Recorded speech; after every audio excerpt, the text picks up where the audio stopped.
მოგესალმებით ჩემო ძირფასებო, დღეს მოგიყვებით ვრცლად თუ როგორ მოვემზადოთ შიმშილობისთვის, უშუალოდ შიმშილობის დროს რა პროცესების გავლა მოგვიწევს და ასევე რაც ყველაზე მთავარია, როგორ გამოვიდეთ სწორად შიმშილობიდან. სანამ ყველაფრის ახსნა განმარტებას დავიწყებთ, ვინც პირველად უყურებთ ვიდეოს შიმშილობასთან დაკავშირებით, თქვენთვის უკეთესი იქნება გადახვიდეთ და ჩემს გვერდზე ნახოთ ვიდეო, რომელშიც აღწერს თუ რა პლუსები გვაქვს შიმშილობასთან, რატომ უნდა გააკეთოს ადამიანმა წესი და რიგით. და შემდეგ უკვე დაიწყოთ ამის ხურება. პირველი ყველაზე მთავარი ეტაპი შიმშილობის დაწყებამდე ეს არის მომზადება შიმშილობისთვის და რას გულისხმობ მომზადებაში. ყველაზე მთავარი კომპონენტი არის შიმშილობაში ჩვენი კუჭ-ნაწლავის გაწმენდა. არ გირჩევთ ისეთ რამეს, რაც საკუთარ თავზე გამოცდილი არ მაქვს. ვინც უკვე იცის, ახლა ბოლო დღეებში ჩავატარე ერთკვირიანი შიმშილობა და აქამდე მქონდა 21 დღიანი გამოცდილება მაქვს კიდე ისიც მხოლოდ წყალზე. ასე რომ ასე თუ ისე რაღაცეებში ვერიკვები მიუხედავად იმისა, რომ პირველ შიმშილობაზე მეც რა თქმა უნდა როგორც ყველა საკმაოდ ბევრი შეცდომები დავუშვი. ხო პირველ რიგში აგიხსნით რატომ უნდა გავწმინდოთ ჩვენი კუჭ-ნაწლავი. ესე იგი, როდესაც ადამიანი გადადის დიდხნიან შიმშილობაზე, რა თქმა უნდა ეს ფეკალიის მასები რჩება ჩვენში, იმიტომ რადგან უკვე საკვებს აღარ ვიღებთ, რა თქმა უნდა აღარ ტოალეტში აღარ გავდივართ შესაბამისად, შეუძლებელია რომ მოხდეს. და გამოდის, რომ გაწმენდის გარეშე ის ფეკალიის მასები დარჩება ისევ ნაწლავებში და ყველაზე ცუდი რაც ხდება, როდესაც ის ფეკალიის მასები რჩება ჩვენს ნაწლავებში, შემდეგ უკვე ის იწყებს ავტომატურად მოწამვლას, იმიტომ რომ ფეკალიები უკვე არის ისეთი მასა, წესი და რიგით, რომელიც გარეთ უნდა იყოს და რომელიც არ უნდა დარჩეს შიგნით. დარჩენის შემთხვევაში იწყებს უკვე საკუთარი თავის მოწამვლას და ისევ ეს მოწამვლა შემდეგ გადის რა ნაწლავებიდან როგორც ვთქვით რა იწოვს ამ ყველაფერს რაც არის შიგნით შემდეგ გადის სიცხში და რა თქმა უნდა შიმშილობის დროს ცუდ შეგრძნებებს იწვევს ეს შეიძლება იყოს თავბრუსხვევა, უენერგიობა, უხასიათობა, არაფრის ძალა არ კონდეს და ამიტომ ძალიან მნიშვნელოვანია რომ კუჭ-ნაწლავი იყოს რასაც ქვია სუფთა და როგორ ხდება კუჭ-ნაწლავის გაწმენდა. ესე იგი ჩემთვის ნაცნობი წესი არის სულ რაღაც 3 წესი. პირველი ეს ყველაზე ადვილი რომელსაც ვიყენებდი იყო ასეთი რაღაცა სულფატ მაგნია თუ მაგნიუმ სულფატ მაგნია თუ არ ვხსნები ასევე ეძახიან რას ინგლისურ მარილს რომელსაც წყალში იხსნება კრისტალებია წყალში იხსნება იმასვან და ის აღიზიანებს ჩვენს ნაწლავებს და მის ხარჯზე ხდება ზუსტად ფეკალიების გამოდანა ასე რომ ვთქვათ საფაღარათო საშუალება მაგრამ უსაშინლესი გემო აქვს აი მის სახელის გახსენებაზეც კი ტანში ჟრუანდელი მილის და საშინელებაა. ეხლა გავიგე რამოდენიმე ხნ ნუ ვიცოდი ყოველ შემთხვევაში, მაგრამ ეხლა მოვსინჯე პირველად კიდევ ასები აბუსალათინის ზეთით კუჭ-ნაწლავის გაწმენდა და უკვე ჩემს თავში გადავწყვიტე რომ აცი ყოველთვის ოდესაც მომზადებ შიმშილობისთვის დავიწყებ ამ ზეთით კუჭ-ნაწლავის გაწმენდას. ძალიან კარგი რაღაცა. ძალიან კომფორტულად დავლია მიუხედავად იმისა, რომ ზეთი არის. ხო უკვე ჩემთვის გადავწყვიტე რომ აბუსალათინის ზეთი არის ძალიან კარგი გამწმენდის საშუალება მასე კუჭ-ნაწლავისთვის, რომელიც საფაღარათო საშუალებაა ძალიან კარგი. მას აქვს კიდე ასევე ძალიან ბევრი პლუსი, მაგრამ თუ ვინმეს დაგაინტერესებს, შეგიძლიათ თვითონ მოიძიოთ ინფორმაცია ინტერნეტში არის ენრაოდენობით ინფორმაცია. რამინდა კიდევ გითხრათ აბუსალათინის ზეთთან დაკავშირებით. ყურადღება მიაქცეთ. აბუსალათინის ზეთი, ესე იგი შეიძლება იყოს სხვადასხვა სახით. მაგალითად, იყოს ისეთი, რომლის დალევაც შეიძლება.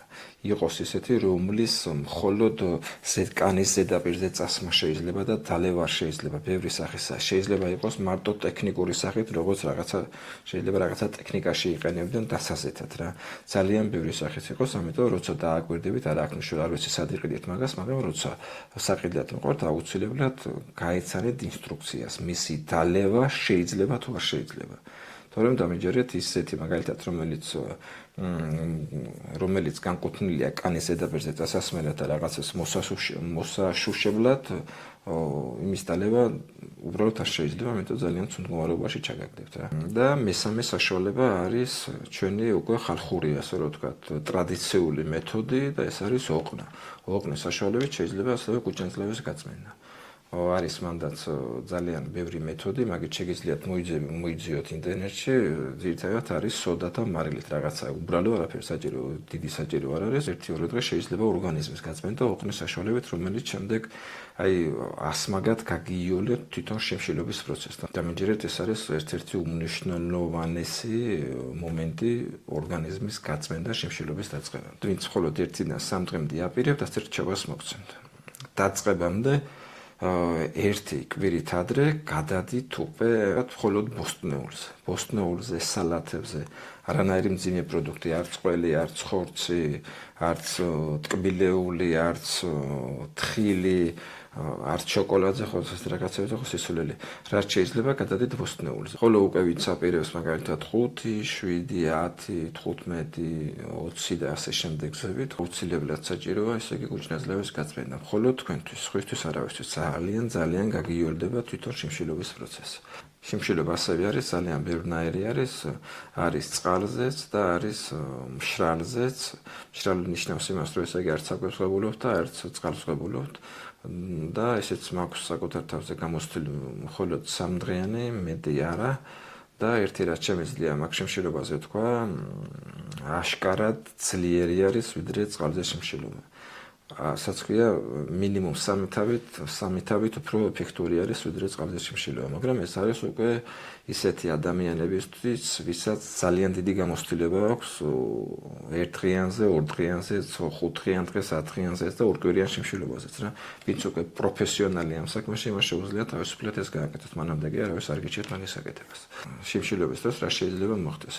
ხშირად ხდება, რომ პირველი დღე გვინდება საჭმელი, იმიტომ რომ ეს ძალიან ნორმალურია, როდესაც მთელი ცხოვრების განმავლობაში დღეში მინიმუმ 3 ჯერ ჭამთ, ზოგჯერ კი ზოგი ადამიანი კი უფრო მეტსაც, ხო გვახსენდება ეს ავტომატურად საჭმლის ჭამა, პირველი დღე გვახსენდება იქაც აუცილებლად და რა ხდება იმ დროს, ხო უბრალოდ უძლევთ, უნდა გადავლახოთ რა, პირველი დღე გაგვახსენდება, შეიძლება იყოს მეორე დღეზეც, შეიძლება ეს მოხდეს მესამე დღესაც, მაგრამ უკვე შემდეგ საჭმელი საერთოდ აღარ გჭირდება, იმიტომ რომ არ ვიცი რა პრინციპით ხდება, მაგრამ მადა უკვე აღარ გვაქვს რა, აღარ გვახსენდება საჭმელი, ან შეიძლება გაგვახსენდეს, მაგრამ აღარ გვინდება ყოველ შემთხვევაში მისკენ მისწრაფება არ გვაქვს. რა შეიძლება მოხდეს, ესე იგი ყველა აბსოლუტურად ადამიანი, რადგან ჩვენი ინდივიდუალურები ვართ, ყველას ჩვენი პრობლემები გვაქვს ჩვენს სხეულში, მით უმეტეს კიდე თუ ადამიანს რაღაცა თავისი დაავადებები აქვს, ხო, ყველა ადამიანის მისდგამდა რომ ყველა ადამიანის შიმშილობის პროცესი სხვადასხვანაირად მიდის. მაგალითად, ჩემს თავზე გეტყვით, როგორ იყო, ესე იგი, ჩვეულებრივად რა, ბოლო ეს 7 დღის განმავლობაში იდეალურად გრძნობდი თავს, იყო რაღაცა მომენტები, სადაც ცოტა უენერგიოდ გრძნობდი თავს, მაგრამ ჩერჩერდებოდი, არაფერს არ ვაკეთებდი, ვაძლევდი საკუთარ თავს მაგის უფლებას, რომ დამესვენა, ცოტა ხანი გავჩერდებოდი და ვсё. გაივლიდა ის ყველაფერი და შემდეგ გავაგრძელებდი ჩემს საქმიანობას, რა, ჩვეულებრივად ვიყავი საქმეში ჩართული, არაფერში არ მეშლიდა ხერს, სვამდი წყალს და ვсё. ჩემთვის გადაიერა ძალიან იურად ამ ყველაფერმა რა, მაგრამ არის ადამიანი, მაგალითად, პირველი დღე შეიძლება ძალიან მაგრად გავუჭirdეთ, მეორე დღე ძალიან მაგრად გავუჭirdეთ. და ამიტომ ყველაზე კარგი წესი ასეთ შემთხვევაში, როდესაც შიმშილობის დროს, როდესაც ჩვენი ორგანიზმი გადადის უკვე სერიოზულ წმენდაზე, რა თქმა უნდა, აბსოლუტურად ის ყველაფერი ტოქსინები სად გამოაქვს სად პირველი კანიდან ეს შეიძლება იყოს უფლის სახით, ან შეიძლება არც გაიოფლო, მაგრამ ეს აუცილებლად კანიდანაც იწყება გაწმენდა ტოქსინების, ესე იგი რაც ფილტრებშია დაგროვული ამოდის ჩვენი პირიდან და საიდან და მესამე არის ჩვენი უკვე ნაწილეებიდან და ნაწილეებიდან ხდება ასე უკანალიდან ხდება ასე ვთქვათ განთავისუფლება მოყოლაფრის რა, მაგრამ რადგან ესე იგი ეს ფუნქცია დროებით დახურულია შიმშილობის გამო და არ ფუნქციონირებს, გროვდება ის ტოქსინები ჩვენს ნაწლავებში და ამიტომ ვისაც სიმპტომები გექნებათ რა, ცუდად გრძნობ თავს, თავი გტკივათ, რაღაცა ძალიან ისეხათ რა, უენერგიო და ძალიან ცუდად შეიძლება რა ოყნის გაკეთება და იმ ოყნას უბრალოდ გამოაქვს ის ტოქსინები, რა დაგროვებული იყოს ჩვენს ნაწლეებში და უკვე მაქედან ხდება თავისუფლება, ადამიანი აშკარად უფრო ძალიან კარგად გრძნობს თავს ამ შიმშილობის პროცესში. ამიტომ, როდესაც თუ ვინმე დაიწყოთ, როდესაც შეამჩნევთ, რომ ძალიან ცუდად ახართ, ეს გრძელდება უკვე რამოდენიმე საათი და შეიძლება 1 დღეც, აუცილებლად უნდა გაიგეთოთ ოყნა. თუ გინდათ რომ შემდეგ გააგრძელოთ თავისუფლად შიმშილობის პროცესი. თვითონ პროცესი ძალიან საინტერესოა, მაგალითად მე რაც მომწონს არის ის, რომ შიმშილობის დროს აი რაღაცა ძალიან სიმსუბუქეს გრძნობ რა, როგორიც თავში, თითქოს თავი არის ნათელი. თითქოს თავი არის მსუბუქი, ნათელი და რაღაცა საინტერესო აზრიც მოგდის, საინტერესო რაღაცა ისეთი შეიძლება მოგივიდეს ფიქრი თავში, ამდენ რომ არ გიფიქრი არასდროს რა. რაღაცა ძალიან სასწაული რაღაცაა რა, მე ეს პროცესი თვითონ ძალიან მომწონს რა. კიდე ხდება რა ძალიან ბევრი რაღაცა, რამდენადაც უცნაური არ უნდა იყოს, ადამიანისთვის შიმშილობის დროს, როდესაც ეს ტოქსინები გამოდის, მაგრამ იქიდან თავისუფლები ძალიან ენერგიულად გრძნობ თავს. რამდენადაც გასაკვირი არ უნდა იყოს. მაგალითად, ჩემი წინა 21 დღიანი გამოცდილება, როდესაც მქონდა შიმშილობასთან დაკავშირებით, ძალიან კარგად მახსოვს, ორი კვირის შიმშილობის მერე რა, იმდენი ენერგია მქონდა, საწამეღო არ ვიცოდი, შემეძლო εν რაოდენობით მეთამაშა, მაშინ ფრენბურთს თამაშობდით, კოვიდის პერიოდი იყო, დეზოკი ქონდა და ფრენბურთის ბადე ქონდა გადებული, ფრენბურთს თამაშობდი ორი კვირის, ასე ვთქვათ, ნაშიმშილები ადამიანი. წესიდან იგით, ხო, ადამიანი იმ დროს მკვდარი უნდა იყოს, რაც ჩვენ გვასწავლეს და აგვიხსნეს, მაგრამ დამეჯერეთ ეს არის სრული აბსურდი. ხო, ენერგია გექნება ძალიან კარგად, მაგრამ კიდევ ერთხელ გიმეორებთ. ყველა ადამიანი მაინც ინდივიდუალურია. ყველა ადამიანს თავისებურად გადააქვს ეს პრობლემა, ყველას თავისი დაფინძურებული ორგანიზმი აქვს და მზადყოფნა და ასე შემდეგ. კარგი, რაც შეეხება, ესე იგი გამოსვლასთან დაკავშირებით, შიმშილობიდან გამოსვლის არის ძალიან ბევრი სხვადასხვა მეთოდი. მაგრამ გეტყვით, მაგალითად, ჩემთვის მე როგორ გამოვდივარ, მე როგორ გავაკეთე და როგორ მიმაჩნია ყველაზე ჯანმრთელად და ყველაზე კარგად ამ პროცესის გაკეთება და ახლავე საგიხსნით რა ხდება. ესე იგი, წესიდან იგით ადამიანი პირველ დღეს, როდესაც უკვე შიმშილობა 5 დღიდან უკვე არის ზევით და ზევით, რამდენი დღეცი შიმშილე თითქმის იმდენი დღე სჭირდება შიმშილობიდან გამოსვლას. ეტაპობრივად რა, ნელ-ნელა, სიტყვაზე ერთი კვირა მე ვიშიმშილე, ხო ისევ ისეთი დრო სჭირდება ჩვენს კუჭნაძლევს, რომ ისევ ისეთი მუშაობის საშუალება ჰქონდეს, როგორც ადრე იყო. ხო, პირველი დღე შეიძლება გამოსვლა სოკებით, ოღონდ იცოდეთ, ნატურალური სოკი, არანაირი მაღაზიაში ნაყიდი, არანაირი რაღაც ბოთლში ჩამოსული, ჩვენ თვითონ საწურს ვიღებთ და საწურში ასე რომ ვთქვათ, ვწურავთ. ეს სოკი როგორ შეიძლება იყოს პორტოხალიც, ვაშლიც, ასევე ბოსტნეული ჭარხალი, მარკოვი, კომბოსტო. ისინი ასევე შეიძლება მაგალითად ნაზავი გაკეთდეს მარკოვის და ვაშლის წვენი ერთად შერეული. ოღონდ რაც თავარია, ეს წვენი აუცილებლად შეზავებული უნდა იყოს წყალში. იმიტომ რომ ძალიან მძიმე ერთი ჭიქის სუფთა სოკის მიღება, ეს არის მაინც ჩვენი ორგანიზმისთვის ძალიან დიდი დატვირთვა. აუცილებლად უნდა იყოს წყალში გახსნილი და წყალში გახსნილი უნდა იყოს 1/3-ზე. სიტყვაზე 50 მილილიტრი არის სოკი და 150 მილილიტრი წყალი. და პირველი დღე ყველა ვარიანტში ესე სოკით ვიწყებთ რა გამოსვლას, იმიტომ რომ რა ხდება, აგიხსნით რატო არის აუცილებელი და მნიშვნელოვანი ესეთი გამოსვლა სოკებით. ესე იგი, რა ხდება იმ დროს, როდესაც ჩვენი ნაწლავები უკვე აღარ იღებს მონაწილეობას არაფრის გადამუშავებაში. ესე იგი, ის იცვლის თავის ბუნებრივ პროგრამას და გადადის სხვა ფუნქციაზე სიმშილობის დროს. როგორც მე მითხრეს, აი შეიძლება თქვას, რომ თითქოს ფორმასაც იცვლის, რა თითქოს პატარავდება. თითქოს პატარავდება და გადადის სხვა რეჟიმში. საჭმელი მივიღეთ ისეთი, რომელიც აი უცებ მოხდა კუჭნაწლავში მოუმზადებლად, ხო, ამიტომ ხდება გადახლართვა და ძალიან ბევრი შემთხვევა ყოფილა, მე მაგ ინფორმაციაში ძალიან კარგად გარკვეული ვარ და ძალიან ბევრი შემთხვევა ყოფილა, ვინც საოპერაციო მაგიდაზე წაუყვანიათ, ასე ვთქვათ, ჭამის შემდეგ. და იმიტომ რომ ხდება კუჭნაწლავის გადახლართვა, როგორც ამბობენ და ასევე შემთხვევები ყოფილა, რომელიც დამთავრებულია სიკვდილით, ფატალური შემთხვევით. ამიტომ ძალიან მნიშვნელოვანია, რომ ნელ-ნელა ეტაპობრივად, ესე იგი, კუჭნაწლავმა აღადგინოს თავისი ფუნქცია. ძალიან მნიშვნელოვანია ეს ფაქტი. იგი როგორ გამოვედი მე პირველ დღეს. წინა 21 დღიანი შიმშილება როცა ქონდა, მაშინ ზუსტად აი მაგ რჩევიდან გამომდინარე გამოვედი და სოკით დავიწყე რა, შეზავებული სოკით წყალში, მაგითი გამოვედი. მაშინ ძალიან ბევრი შეცდომა დაუშვით მაგაზე პრინციპში ხო აღარ ის საუბარი, საშინელად მოვიქეცი და დავიწყე პრინციპში მაგ სოკებით გამოსვლა, მაგრამ გააკეთა ის, რომ მაგ სოკმა იცის ძალიან ძლიერად მადის აღწრა. და ყველაზე მთავარი არის იმ დროს, რომ ჩვენს ტვინში ირთვება ასეთი ფუნქცია. შიმშილობას მოვჭი? ჭამა შემიძლია? და ამიტომ ძალიან მნიშვნელოვანია დაიმახსოვრეთ რა. ასაც ვქნა შეუშვით თავში დიდხნიანი შიმშილობის შემდეგ არ შეიძლება უცებ ჭამა. შეიძლება მოგვდე. არც მედი, არც ნაკლები. და ამიტომ ის მომენტი თავში უნდა კონდეს ძალიან კარგად გააზრებული თუ რამდენად სახიფათო ამ ყველაფერს თუ არ დაიცავ ისე როგორც საჭიროა. და როგორ გამოვედი მე ესე იგი ავიღე ჭარხალი, ავიღე კომბოსტო და ავიღე სტაფილო.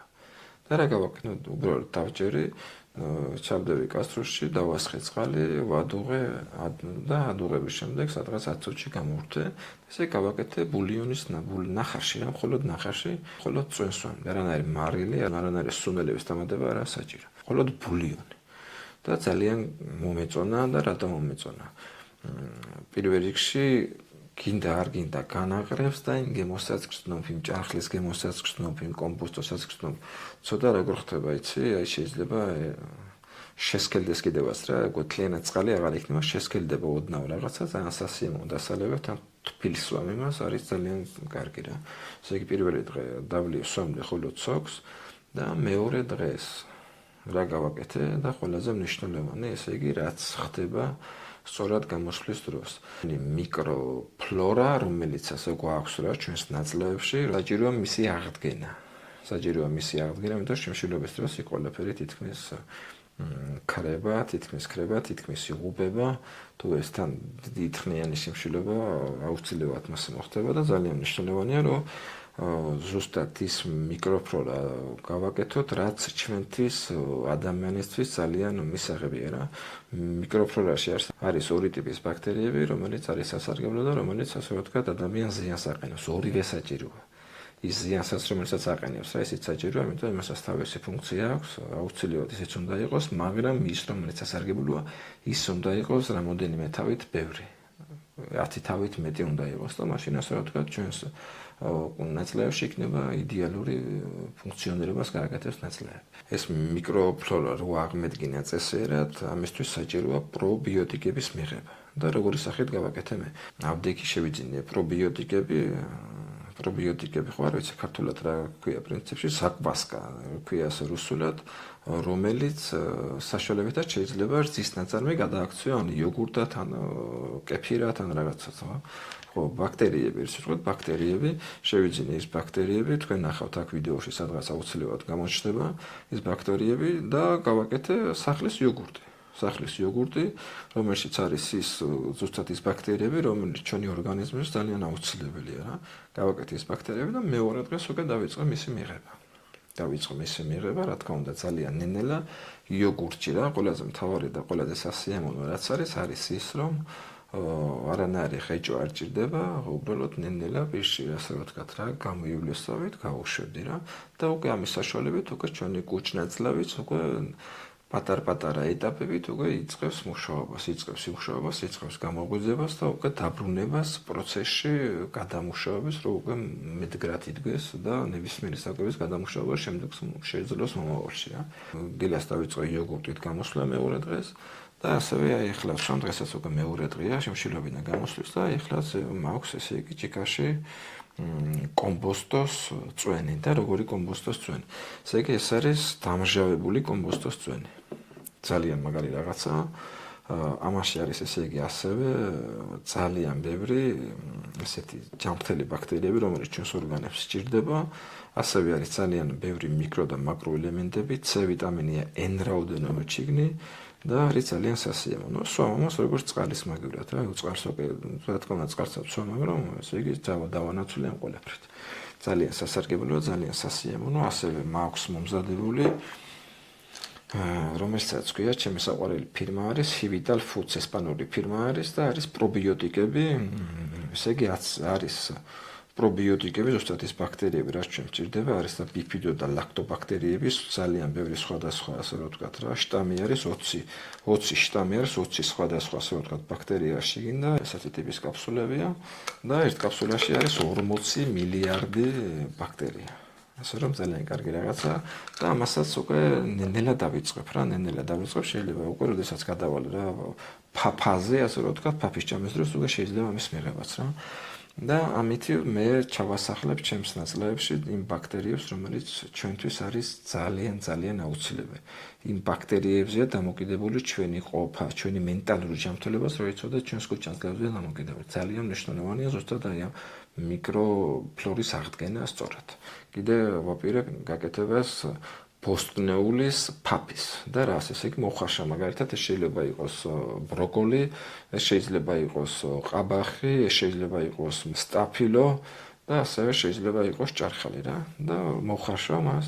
როდესაც მოხარშავ, შემდეგ დავაბლენდერებ, გადავაქცევ როგორც ფაფად და მივიღებ ფაფის სახით რა. ესე იგი დავაკვირდით რა, კეფირი კიდევ უფრო თხელი იყო, კეფირი არა, იოგურტი უფრო თხელი იყო, შემდეგ ფაფა შედარებით კიდევ უფრო ოდნავ სქელია და ესე იგი ნენელა ვაჩვევ ჩემს ორგანიზმს იმ სქელს საკვებს რა. ესე იგი პირველი დღეს მთლიანად სოკზე ვიყავი, მეორე დღეს უკვე გადავალ ფაფაზე, იოგურტი და მე გადავალ ფაფაზე. ასე იქნება, მესამე დღეს აუცილებლად მასე იქნება. მესამე დღეს უკვე შეიძლება დაამატო რაღაცა მყარის საკვები, მაგალითად მე ვაპირებ, რომ მესამე დღეს უკვე დავამატო თვითონ კომბოსტო, დამჟავებული კომბოსტო. ერთ რაღაცას გეტყვით ძალიან მნიშვნელოვანი, ასე ვთქვათ, ყველა ადამიანისთვის. როგორც კი ლუკმას პირში ჩავიდებთ, რაც შეიძლება ბევრჯერ ღეჭეთ. ესე იგი ჩვენი საკვების გადამუშავება იწყება პირიდან, არა კუჭიდან. კუჭი უკვე წესიდარიგით გამზადებული საკვები, გამზადებული ლუკმა უნდა ჩავიდეს. ესე იგი რა ხდება დააკვირდით, როდესაც ჩვენ პირში საკვებს ვიდევთ, ლუკმას ვიდევთ პირში, როდესაც ჩვენ ხშირად ასე რომ ვთქვათ, ღეჭვის პროცესს უკვე ვიწყებთ, აუცილებლად გამოყოფს ესე იგი რა, ნერწყვი გამოიყოფა, იმ ნერწყვში არის ფერმენტები, ესე იგი ნერწყვში არის შემადგენლობა, რომელიც უკვე ამზადებს იმ ლუკმას, რომ კუჭი ჩასული, რომ კიდევ უფრო იოლად გადამუშავდეს. ეს არის ძალიან მნიშვნელოვანი. და ასევე რატო არის მნიშვნელოვანი დიდხანს ღეჭვა? რეცეპტორები, ესე იგი ჩვენ რაც უფრო დიდხანს ვღეჭავთ, ჩვენი რეცეპტორები შემდეგ პირში რაც არის, ისიც ბრძანებას აძლევს ჩვენ twins, რომ ჩვენ ესე იგი დიდხანს ვჭამთ და ცოტა საჭმლის მიღების დროსაც კი უკვე ბრძანებას აძლევს ჩვენთვის, რომ გავძეხით გვეყო. და თუ დააკვირდებით, მე მაგალითად ადრე ვჭამდი, ყოველთვის მეჩხერებოდა მაჩვენე, ჭამის დროს ნელაჭავე მოგტევი შეშობერძაღლო მასო, მართლა სულ მეჩქარებოდა ბავშვობაში, სულ რაღაცა გავარბოდი და უცებ ჩავიყედი, ჰოპ და გავარდებოდი გარეთ რა.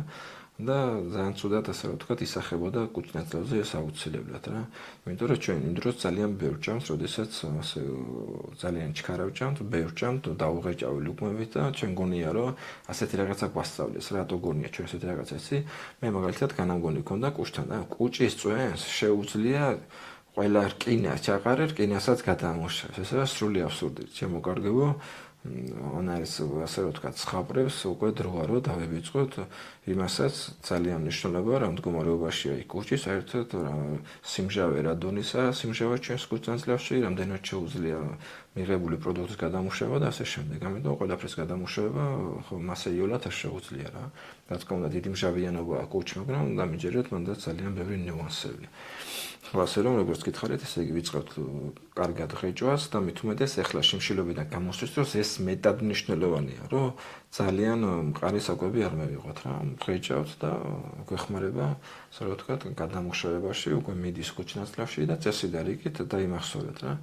წესით და რიგით უკვე პირველი დღე შეიძლება პირველი დღის ჭამის შემდეგაც უკვე მაგალითად იოგურტის დღეს იოგურტი მივიღე და უკვე გრძნობდი რომ კუჭი უკვე რაღაცა დაიწყო სახმოვილის კი დაიწყო რომ უკვე მივხვდები რომ ორგანიზმი უკვე კუჭნაძლევი იწყებს დაქოქვას და ხო ისე მოხდა რომ ხო ტუალეტის მოსვლაც კი დამჭირდა რა.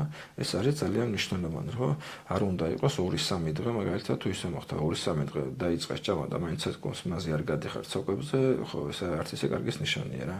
სავარაუდოდ მაშინ მოგიწევთ ოყნის გაკეთება რა. რომ ესე იგი დარჩენილია ფეკალიები, მანამდე არაფერი არ გაიწმინთ ისე როგორც საჭიროა და დარჩა ის ფეკალიები და ეხლა ძნელი გამოსასვლელია რა. ამიტომ დაგჭირდებათ აუცილებლად ოყნის გაკეთება.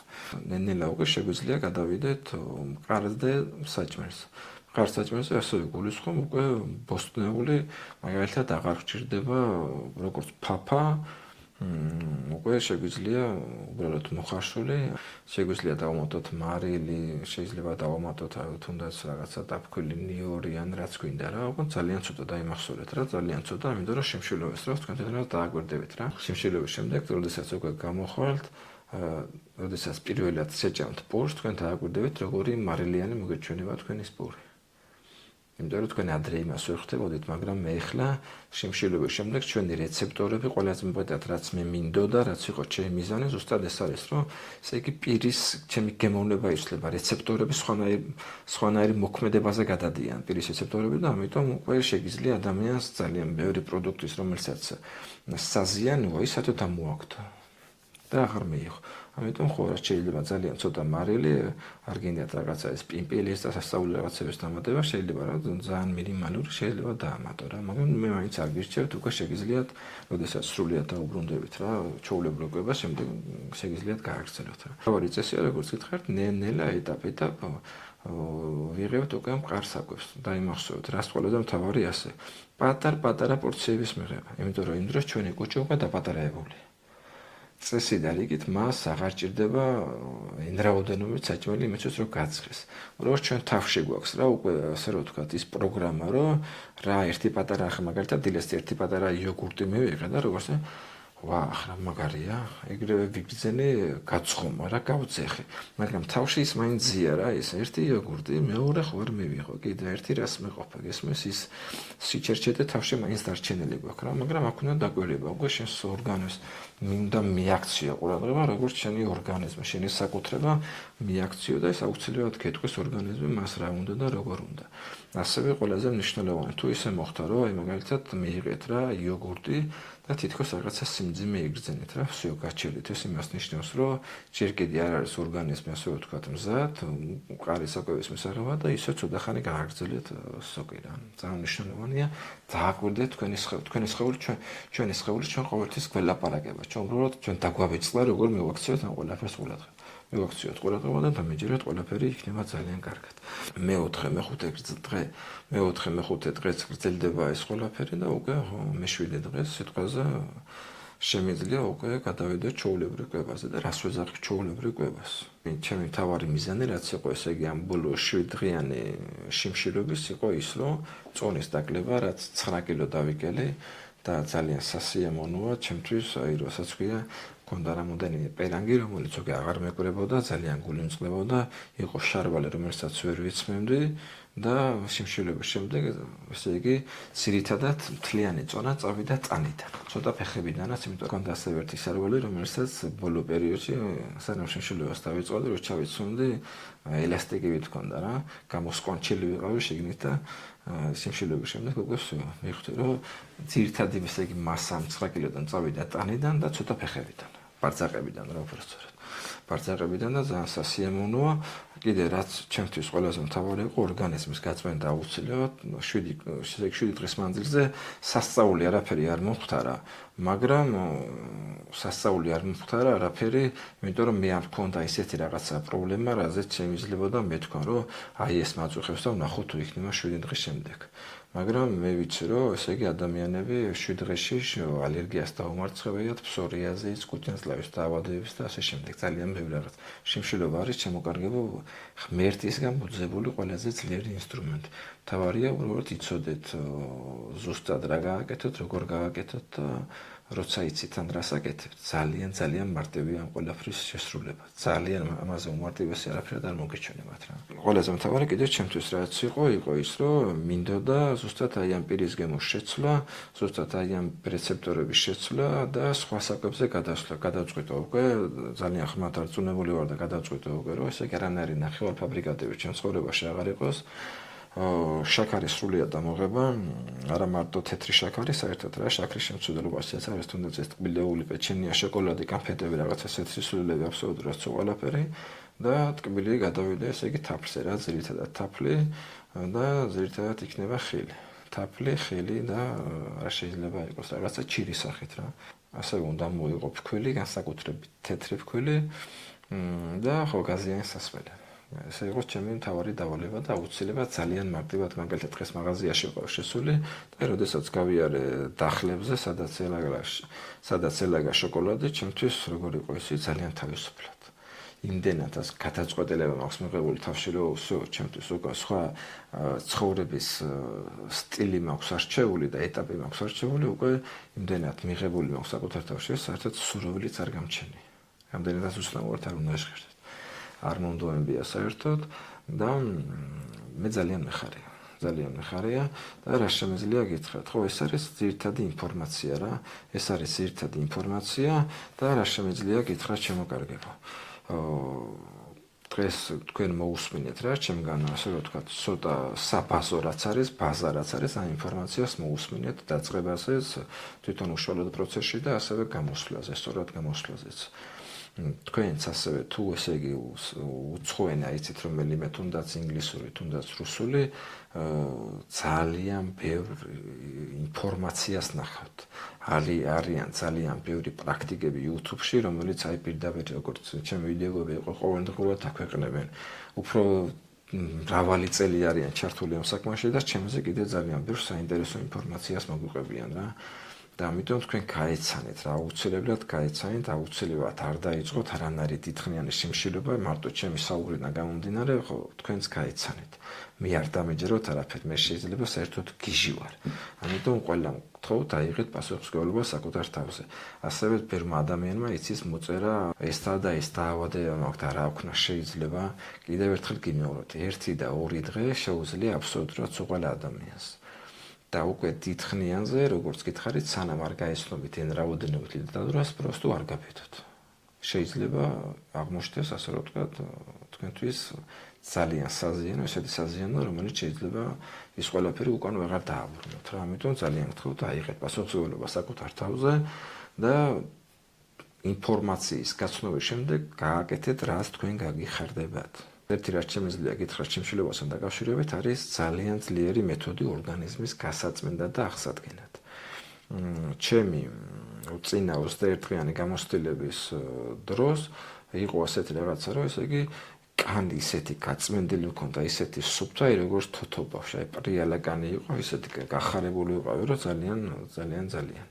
ამიტომ ხო თვითონ რასაც ქვია დაავადება, ღმერთის წყალობით არაფერი ისეთი დაავადება არ მაქვს, რომელზეც შეიძლება მეთქვა, რომ აი ეს მჭირდა და მის შემდეგ აღარ მაქვს, მაგრამ ვიცი ძალიან ბევრი შემთხვევა, იმიტომ რომ εν რაოდენობით მეც მასე წიგნი მაქვს წაგეთხული ამასთან დაკავშირებით, ასევე εν რაოდენობით ვიდეო მაქვს პრაქტიკებიდან, მონასმენიდან აყურები და ვიცი რომ ესე იგი ადამიანები განთავისუფლებული ალერგიებიდან, ფსორიაზიდან, დიაბეტიდან, რამდენად უცნაურიც არ უნდა იყოს. ესე იგი კუჭ-ნაწლავის თითქმის ყველა დაავადებიდან დაწყებული, წყლული, დამთავრებული, არ ვიცი რა შეიძლება მოხდეს, იმიტომ აბსოლუტურად ყველაფერი რა. იმიტომ რომ შიმშილობის დროს ჩვენი ორგანიზმი იწყებს რეგენერაციას, საკუთარი თავის აღდგენას და რაც ყველაზე მთავარია, ესე იგი დიდხნიან შიმშილობაზე ყოფილა ძალიან ბევრი შემთხვევა, ვინც აი კიბოდანაც განთავისუფლებული. მეოთხე სტადიის კიბოდანაც განთავისუფლებული. ამიტომ ძალიან ძლიერი ინსტრუმენტია და აი ამას უნდა ყველაფერს ძალიან ყურადღებით, ასე ვთქვათ, ყურადღების მიქცევა და შესწავლა ამ ყველაფერს რა. სოფლიოში რაც ყველა ექიმია, რო შეკრიბოს ყველა ერთად, შიმშილობა ჯობია მას. ეს არის, ასე ვთქვათ, ღმერთის გამბოძებული მეთოდი ჩვენი ორგანიზმის აღსადგენა. თუ მინდა დააკვირდით თქვენს შინაურ ცხოველებს, რომელიც წყავთ. რას აკეთებენ ისინი, როდესაც ავად არიან? არ ჭამენ და არ სვამენ. მათ აქვს ეს ყველაფერი როგორც პროგრამა, რომელიც მათ ბუნება მიცა, ღმერთმა მიცა და გამოიმუშავენ თუ მიცა, არა აქვს მნიშვნელობა ის როგორ გესმით ისე მიიღეთ ეს ყველაფერი. ხო, ეს არის ღმერთის გამბოძებული მათთვისაც და უკვე მათ უკვე იციან უბრალოდ ინსტინქტის დონეს. და ხო, აქედან გამომდინარე ხდება მათი გამოჯანმრთელება. ხო, ყველაზე მთავარია შიმშილობის შემდეგ ასეთ რაღაცას გეტყვით რა, შიმშილობას ვინც დააპირებთ იმისთვის, რომ მხოლოდ წონა დაიკლოთ, დამეჯერეთ, ცუდად დამთავრდება თქვენი საქმე. იმიტომ რომ შიმშილობის შემდეგ, შიმშილობის დროს თქვენ აუცილებლად წონას დაიკლეთ, მაგრამ შიმშილობის შემდეგ თქვენ თუ ისევ იმ კვებას დაუბრუნდით, რასაც ადრე, თქვენ 2-ჯერ მეტს წონას აკრიბავთ. შეიძლება 3-ჯერ მეტსაც. იმიტომ რომ საქმე იმაშია, რომ იგი ჩვენი გონება რა შვება. შიმშილობის დროს მიიღო ამნაირი ინფორმაცია.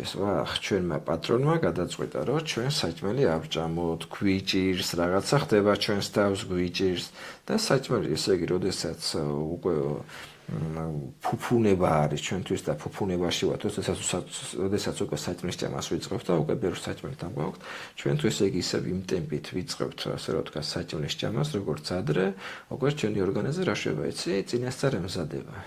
ჩვენი ბატონი ცოტა ვერ არის კარგად, ამნარი კიდე რომ მოგვიწყოს, ხო, ზად გვექნება რა, ასე რომ ვთქვათ, და ფერდებზე გადაილაგებენ, თეძუებზე გადაილაგებენ, ხაბავს ჩამოგვიწელავენ, მუცელს გაგვიბარავენ, ხო, მოემზადება, ამიტომ ძალიან მნიშვნელოვანია შიმშილობის შემდეგ ძალიან მარტივია გადასვლა ჯანმრთელ კვებაზე, ცხოვრების წესი უნდა შეიცვალო. და კიდე ასეთ რაღაცა მინდა გითხრათ რა, ძალიან ხშირად მესმის, რომ დიეტა დაიცა. ეს არის ჩემო კარგებო სრული აბსურდი. სიტყვა დიეტა საერთოდ გადასაგდები ამოსაღებია ლექსიკონიდან. ახლა წარმოიდგინე, რას ნიშნავს სიტყვა დიეტა და რას ამბობენ. სიტყვა დიეტა ნიშნავს იმას, რასაც ადრე ჭამდი, რაღაცა გარკვეული პერიოდის მანძილზე ისარქნა და შეცვალე კვების რაციონი. ყველაზე მთავარი სიტყვა, რაღაცა გარკვეული პერიოდის მანძილზე.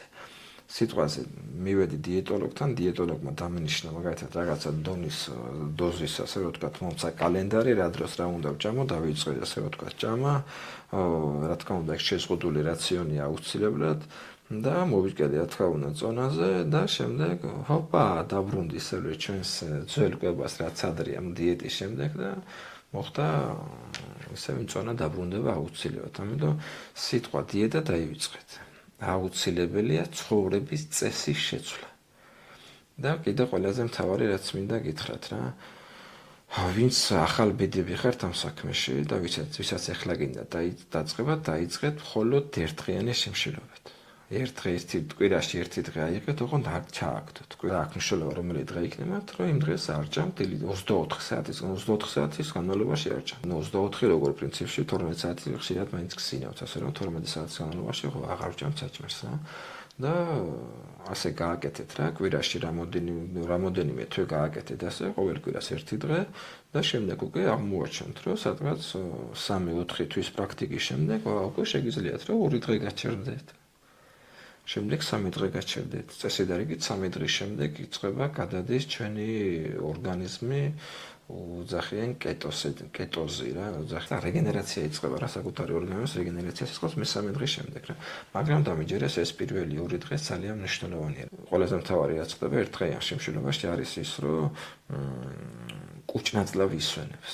წარმოიდგინეთ ის 24 საათს ჩვენ თითქმის 24 საათი ვამუშავებთ ჩვენს კუჭნაძლავს რა. მათაც როგორც ჩვენს დასვენება გვინდა, ისე უნდა მათაც დასვენება რა. ამიტომ ძალიან დიდ მადლობას გეტყვით მასე ერთდღიანი 24 საათიანი შემშილობის ჩვენი კუჭნაძლავი. თქვენ შეგიძლია ნახოთ, არის კიდევ არ მახსოვს სახელი და გვარი, იაპონელი მეცნიერია, რომელსაც ნობელის პრემიაც კი მიეცეს მაგაზე, ვინც აღმოაჩინა, ესე იგი რა პლუსები მაქვს ერთდღიან შემშილობას. იქ ცოტა გადამეტებულია, მაგრამ ყოველ შემთხვევაში მოусმინე და ნახავთ, ხო? ძალიან ბევრი პლუსი აქვს მაინც ერთდღიან შემშილობას რა. წესით არიგით მე-3 დღიდან უკვე იწყება, რასაც ქვია ძალიან სერიოზული წმენდა. და როგორც გითხარით, უკვე 3 დღის შემდეგ ვისაც გინდა დაწყება, აუცილებლად კიდევ ბევრ ინფორმაციას გაიცანეთ. არ დამეჯეროთ მე, შეიძლება მე გიჟი ვარ. და ამიტომ ხო მე ნურავის ნოენდობით მეც მასე ვიყავი, როდესაც თავიდან ინფორმაცია მოვისმინე რამოდენიმე 10 წლის უკან ალბათ შეიძლება კიდევ უფრო მეტი ინფორმაციას მოვისმინე შემშილობასთან დაკავშირებით, ცოტა ისე მოხდა ყურში რა სიმშილობა ვარ თუ არა ესე. შემშილობა როგორ შეიძლება ხო? ჩვენთვის ესე გვასწავლეს რომ შემშილობა საშინელებაა და მაგრამ აი რაღაცა ახლოს მოხდა რა გულთან ეს სიტყვა და შემდეგ მაინც დავიწყე რა მოძებნა ნელ-ნელა იმ ვიდეოს და ერთს მოусმინე, ორს მოახრა მაგარი, სამს მოახრა მაგარია და უკვე ნელ-ნელა დამაინტერესა და შემდეგ უკვე წიგნიც მოვიძიე. ან რაოდენობით წიგნია, წიგნიც მოვიძიე, 1 წიგნი, 2 წიგნი, 3 წიგნი და როდესაც გავეცანი ინფორმაციას და მივხვდი რა მაგარი რაღაცა, ხო უკვე ჩემმა გონებამ მივხვდა რომ всё ეს არის ძალიან მნიშვნელოვანი რაღაცა, რომელიც ჩვენ აუცილებლად უნდა გავაკეთოთ და ძალიან მარტივად პირველივე ჩემი დიდი შემშილება იყო 21 დღიანი. ხო მანამდე მქონდა მხოლოდ ერთდღიანები, კვირაში ერთი დღე, სადღაც ალბათ 1-4-5 თვის მანძილზე მასე ვაკეთებდი, კვირაში ერთი დღე ვისვენებდი. არ ვჭამდი 24 საათიანს, მაგრამ ხო მაგის შემდეგ იმდენად მომზად ვიყავი და ესე იგი იმდენი ინფორმაცია მქონდა მიღებული, 21 დღიანი ჩატარება იყო ძალიან მარტივი. თან იმ დროს, როდესაც საფრანგეთში ცხოვრობდი მაშინ, როდესაც კოვიდი დაიწყო, ჩავკვეთე სახლებში და ჩემს ბედნიერი კაცი არ იყო, იმიტომ რომ ზუსტად მეხვდი, რომ ახლა მქონდა დრო, მიმეხედა საკუთარი თავისთვის, იმიტომ რომ არც მუშაობა მიწევდა, არც არაფერი და დროს დავუთმობდი საკუთარ თავს. ვისაც მაგალითად ერთდღიანიც გიჭირთ, დაიწყეთ ინტერვალური შემშილობა ქვია, იყო 18-6 და რას ნიშნავს 18-6? 24 საათის განმავლობაში 18 საათი არ ჭამთ და 6 საათი ჭამთ. და ეს 6 საათი შვალედი აიღეთ მაგალითად 12 საათიდან, შუადღის 12 საათიდან 6 საათამდე. 6 საათის შემდეგ უკვე აღარ ჭამთ. ეს მიიღეთ როგორც ცხოვრების წესი. თქვენ თვითონ ნახავთ, რომ 3-4 თვის მანძილზე თქვენ ძალიან დიდ წონას დაიგლებთ. უბრალოდ ერთადერთი ასეთი რაღაც, არაფერი არ გჭირდება, სხვა არაფერი რაღაც სასწაული დიეტები არ გჭირდება, უბრალოდ ეს დაიცავეთ რა. ვისაც შიმშილობა გიჭირთ. მე თვითონაც ესე ვაპირებ, ზუსტად როგორც ცხოვრების წესი შემოვიღო ინტერვალული შიმშილობა 18-6. საღამოს 6 საათის შემდეგ უკვე აღარ შევჭამ. იქნება იდეალური დარჩები ფორმაში, აღარ წონას მოვიმატებ და არც არაფერი არ მოხდება. როდესაც ცხოვრების წესს ვიცვლი და იმ რაღაცას საშინელებებს აღარ ვჭამთ, რაც ნახევარფაბრიკატები და კონსერვები და ასე შემდეგ, ტკბილეულობა ქვია და ფქვილი და ერთი ამბავი, ასე უკვე წონას აღარ იმატებთ, კომფორტულად გრძნობ თავს და ძალიან სასიამოვნო მდგომარეობა. ერთი სიტყვით ჩამოგარგება, ხო მე მგონი ყველაფერი გითხარით და ჩემი თხოვნა იქნება, ხო უბრალოდ მე არ შემიძლია ესე იგი ამ თემით დავკავდე რა თქმა უნდა თქვენ შეგიძლიათ მომწეროთ თუ ვინმეს რამე კითხვები გექნება შეგიძლიათ დაწეროთ კომენტარებში მაგრამ ხო როგორც ასევე გითხარით რა დაავადებასთან დაკავშირებით ამას დაავადებაზე ეს შეიძლება მაგაზე პასუხი არ მაქვს რა და სამწუხაროდ არც ისე არ შემიძლია რომ ესე იგი მაგ ყველაფერს დიდი დრო დაუთმო შევისწავლო და მე თქვენ აგიხსნათ ესე იგი შეიძლება თუ არ შეიძლება იმიტომ რომ ხო ვინც იცით თუ არ იცით მე თვითონაც ჰიპნოთერაპევტი ვარ ჩემი ასე რომ ვთქვათ პროფესია მაქვს ჩემი საქმე მაქვს იმით ვარ დაკავებული უბრალოდ ასე როდესაც ვნახულობ დროს თქვენთვის საინტერესო ინფორმაციას მასე მოგვაწვდით რა ამიტომ მაგ ინფორმაციას თქვენ თვითონ გაეცანეთ რა მე არ მაქვს დრო რომ აი ეს ყველაფერი შევისწავლო და მაგ ყველაფერზე გასცეთ პასუხი ხოლო რაც ვიცი უკვე ჩემი პრაქტიკიდან გამომდინარე აუცილებლად მაგაზე გიპასუხებთ რა გისურვებთ ყველას ჩამოკარგებო ჩამთვლებას და გახსოვდეთ ხოლო თქვენ ხართ პასუხისმგებლობის საკუთარ ცხოვრებას ჩვენ ასეთი ძალიან ცუდი თვისება გვაქვს ჭამთ რაღაცას ყველაფერს საქონლურად ნებისმიერ პროდუქტს ვიწამლებთ თავს გახდებით ცუდად და მე მივდივართ ექიმო მიშველე რაღაცა ექიმს სულ ფეხებზე გედია თქვენ რა გჭირთ თუ გინდა სიმართლე ექიმს იმსაცოდავს აქვს თავისი გამოწერილი დააწესენ ასე მიცენ წამლების ნუსხა და ხო ის წამლების ნუსხას გაძლევთ თქვენ თავის ტკივა ასენეს გულით ტკივა ასენი რა ტკივა ტრაკი ასენეს იმას არ აქვს მეტი ასე ვთქვათ ვალდებულება არაფერზე აღებული ასე რომ თქვენ აიღეთ პასუხისმგებლობა საკუთარ ცხოვრებას მეტი არავინ არა პასუხისმგებელი რო იცოთ თქვენ შეგიძლიათ ყველაფერი თქვენს ხელშია გისურვებთ წარმატებებს და ესე ვთქვათ შეხვდებით კიდევ ერთმანეთს